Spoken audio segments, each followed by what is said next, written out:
To dispel the darkness within, we must light the divine lamp of knowledge in our hearts, allowing its radiant glow to illuminate our mind, purify our soul, and guide our every step.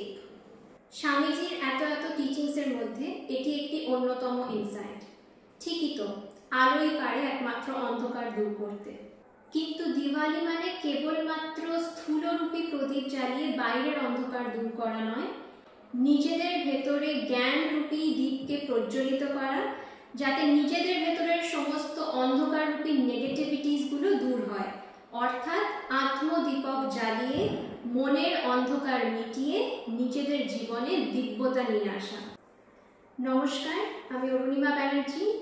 আজ চলে এসেছি আরও একটি নতুন video নিয়ে, এবং আজকের এই ভিডিওটিতে আমাদের এই দিওয়ালি উৎসবের পেছনে কি কি অন্তর্নিহিত রহস্য লুকিয়ে রয়েছে সেগুলো জানবো, এবং তার পাশাপাশি আপনাদের সাথে বেশ কিছু ইন্টারেস্টিং ফ্যাক্টসও শেয়ার করব।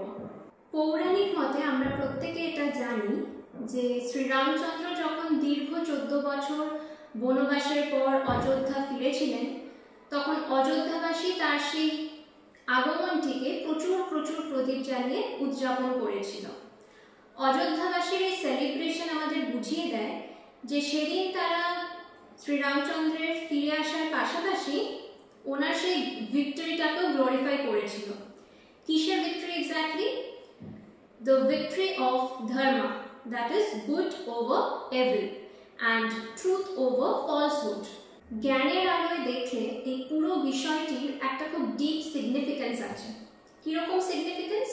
আমাদের এই জীবন হচ্ছে একটি প্রদীপের মতো, এবং আমাদের প্রতিটি ভালো কর্ম হচ্ছে সেই প্রদীপের আলো, যা এই সমাজকে বা অন্য মানুষের জীবনকে আলোকিত করতে পারে।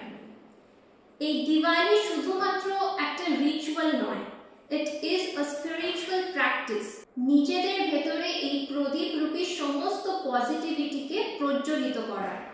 এবার আরেকটু ডিটেলে যাই। দীপাবলি শব্দটি দুটো সংস্কৃত ওয়ার্ডস দীপা আর আভালি থেকে এসেছে। দীপা অর্থাৎ লাইট, আর আভালি কথাটার মানে হচ্ছে একটা রো অথবা সিরিজ, মানে আ রো অফ লাইটস। এটার মানে কি বলুন তো? আমরা যখন দিওয়ালিতে প্রদীপ দিয়ে আমাদের চারিপাশটা সাজাই, তখন আমরা তো পুরো একটা রো ধরে পরপর প্রদীপগুলো সাজাই, কিন্তু এই এক একটা রোতে কতগুলো করে প্রদীপ জ্বালালে বেশি ভালো, বা তার এক্সাক্ট সিগনিফিকেন্স কি, আসুন জেনে নেওয়া যাক। যদি আমরা একটা রোতে 3টি করে প্রদীপ জ্বালাই, that represents body, mind and soul. Lighting diyas in this specific way brings balance to the physical body, clarity to the mind and purity to the soul. যদি আমরা একটা রোতে 5টি করে প্রদীপ জ্বালাই, সেটা 5 তত্ত্বকে বোঝায়: আগুন, মাটি, বাতাস, জল ও আকাশ। অর্থাৎ এই ইউনিভার্সাল এনার্জিস গুলোর সাথে নিজেদেরকে অ্যালাইন করা, কারণ আমাদের এই দেহ এই 5 তত্ত্ব দিয়েই তৈরি, এবং মৃত্যুর পর আমাদের এই দেহ এই 5 তত্ত্বেই মিশে যায়।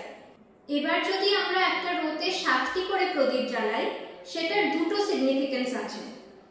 একটা হচ্ছে আমাদের যে 7টি আত্মিক গুণ আছে সেটাকে এনহ্যান্স করা। সেই 7টি আত্মিক গুণ কি কি? জ্ঞান, পবিত্রতা, সুখ, শান্তি, আনন্দ, প্রেম, শক্তি। এছাড়া আরো একটি সিগনিফিকেন্স হচ্ছে আমাদের এই শরীরে 7টি এনার্জি পয়েন্টস রয়েছে, যেগুলোকে আমরা চক্র বলে থাকি।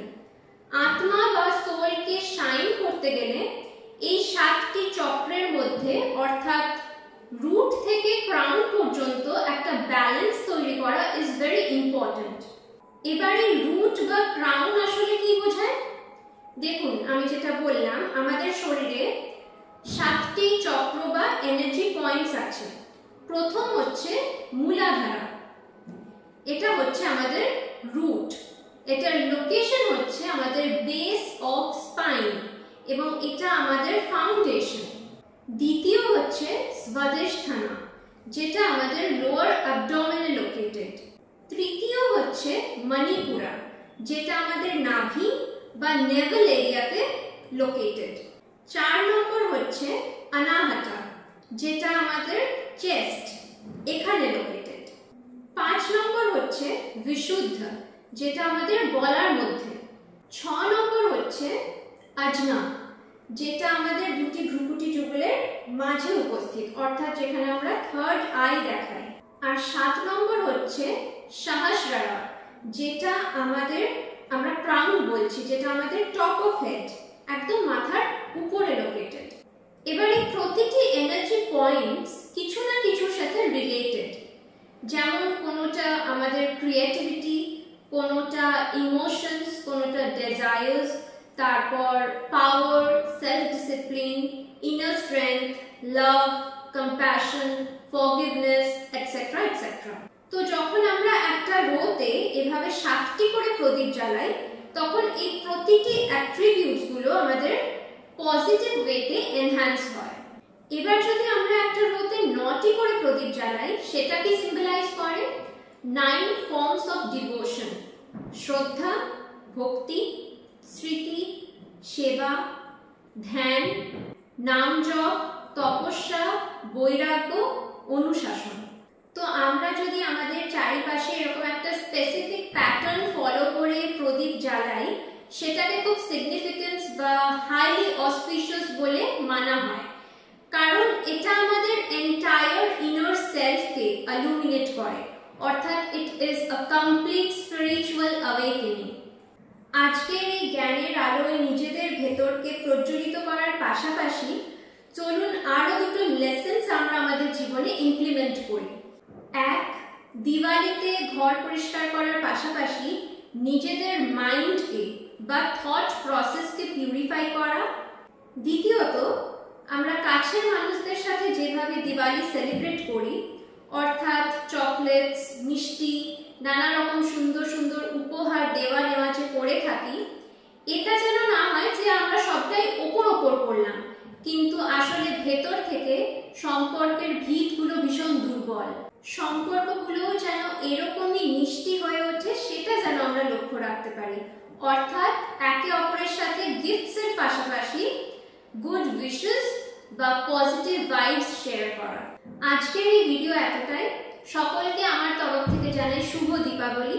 May this Diwali awaken the divine light within you, and may that inner radiance guide your thoughts, your actions, and your journey each day, filling your life with love, wisdom, and joy. দেখা হচ্ছে আবার পরের ভিডিওতে। Till then, stay tuned. নমস্কার।